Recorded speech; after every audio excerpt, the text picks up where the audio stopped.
About 1977, I decided to have a look at the Quran. I never met a Muslim. I lived 100 kilometers from the nearest Muslim. See, what interested me was what non-Muslims said about Muhammad. There are books and books written about Muhammad that tell you, one thing we know for sure about this man, he had an outside source of information. One book I've got says the Quran was written by a committee, because they've established so well that there's information in there that an Arabian shouldn't have known. He must have had someone from the outside bringing him this information. So they say, one thing we know for sure, he had an outside source of information. Now, he said this book was a revelation. So they say, you see, he was a liar. He got it from somewhere, he put it in a book, and he gave it to someone, telling him it was from God. He was a liar. Other people write books and books on the subject of Muhammad, and they say, one thing we know for sure, he thought he was a prophet. He was crazy. Because they look at his life very carefully, and they see episodes like, for example, when he hid in the cave with Abu Bakr. He was running from the whole city who wanted to kill him, and he hid in the cave, and when the Meccans came running up to the cave to kill them, what did he say to his friend? Did he tell him, see if you can find a back way out of the cave? What he told his friend was, relax. He was telling him, I see what you see, but he said, God is with us. God will save us. So people on that basis, they say, you see, he thought he was a prophet. He thought God was with him because he said things like that. He wasn't a liar. They never seem to realize that one man can't be both. So you can't be a liar and a crazy man at the same time. If you think that an angel gives the words of God in your ear, and somebody says, I have a question for you, what does God tell you about this thing? I want to hear an answer tomorrow. If you're a crazy man, if you think an angel whispers in your ear, then you don't sit up that night thinking, what will I tell him tomorrow? What can I find? Who knows the answer? You're crazy. You think the angel will tell you the answer. You don't go and look it up somewhere. You see, you can't be a liar and a crazy man at the same time.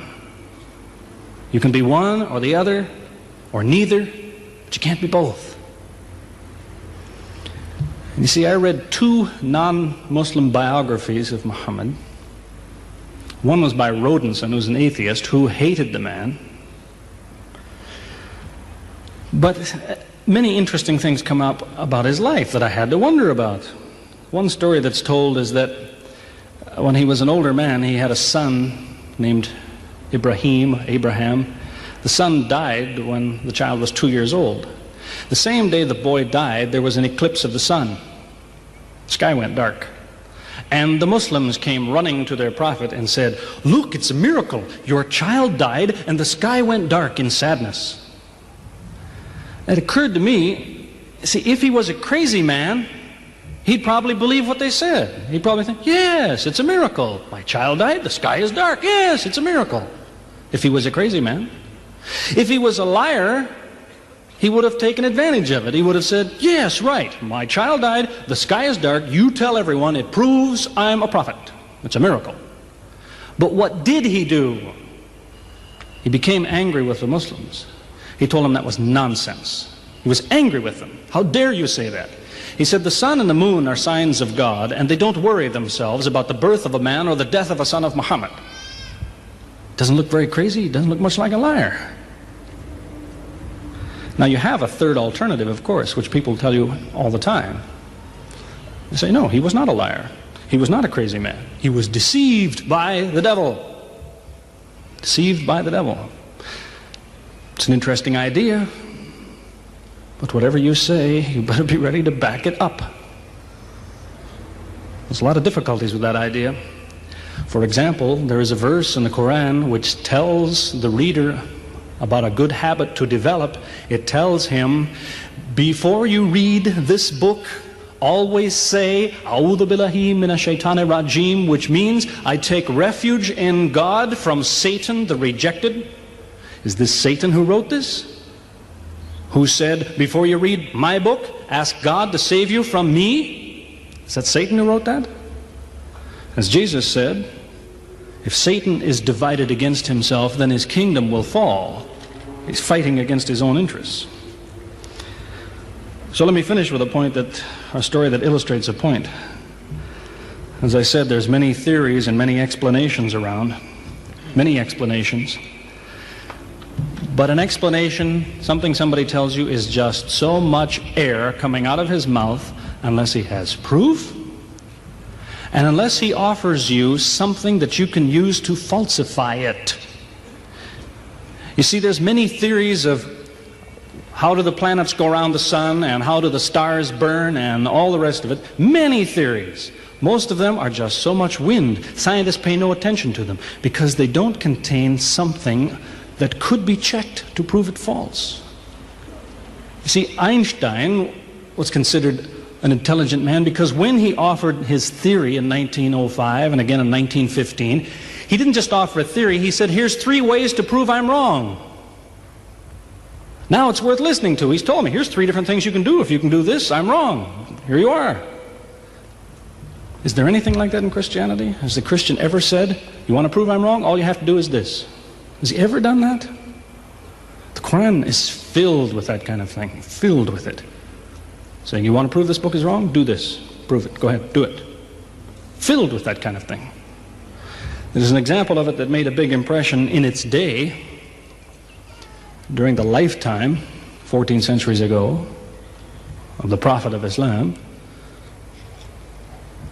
You see, he had an uncle named Abu Lahab. That was his nickname, Abu Lahab. This man hated Muhammad. He hated anything the man said. He used to watch him going through the city, and if he saw him talking to someone, he waited till they split up. He'd go after the man he spoke to and take him and say, what did Muhammad tell you? Whatever it is, it's a lie. Did he tell you day? It's night. Did he say black? It's white. Exact opposite. Whatever he heard the Muslims say, he said the opposite. That was the way his mind worked. There's a little chapter of the Quran called Lahab, and it says about this man that he'll never change. It condemns him to hell, Jahannam. You see, if the man had ever become a Muslim, the Muslims would believe, well, now he's not condemned anymore. You see, for 10 years before Abu Lahab died, that was a part of the Quran. And the Muslims could come to Abu Lahab and say, do you know, it's been revealed to us in our book that you will never be a Muslim. God says you will never be a Muslim. For 10 years they told him that. All he had to do was say, well, your book is wrong. I want to be a Muslim. What do you think of your book now?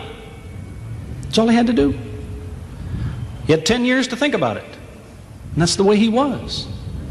See, if somebody is your enemy, you don't come to him and say, you want to prove I'm wrong? Here, say this. Come on, say it. If all you have to do is say the words and I'm wrong, you finish me. He never did it. See, this is one of many cases of something that was offered that could have been falsifiable. So it was.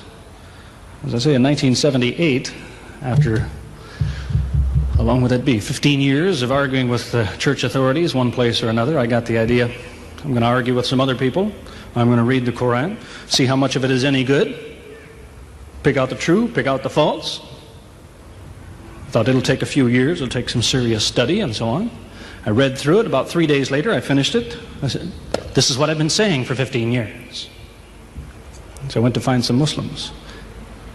I don't want somebody to feel you've been tricked into something. I haven't said anything about Christianity that isn't true. I haven't said anything about Islam that isn't true unless it was a slip of the tongue or something. I'm simply trying to remind an individual, don't close your mind before it's too late. Don't make up your mind before you have all the facts. Most people who used to be Christians and become Muslims will tell you, I am a better Christian than I used to be. Now I follow Christ. I didn't before. That's what I would tell you. The Bible says Jesus told his disciples, when you greet one another, let your greeting be, peace be with you. He set the example. Peace be with you. Who says that today? Christians? Once in a great while, maybe. Muslims, whether they speak Arabic or not, they say, Salaam alaikum. Peace be with you. Jesus, when he prayed in the Garden of Gethsemane, put his forehead on the ground. Who prays like that? Christians or Muslims? Jesus used to fast for more than a month at a time. Who fasts today? Christians or Muslims?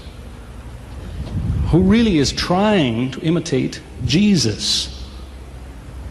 Somebody said to me before coming in here, they said, the Muslims make Jesus out, they insult him and so on and so on. How, possibly, do they insult him? They lift him up. Up.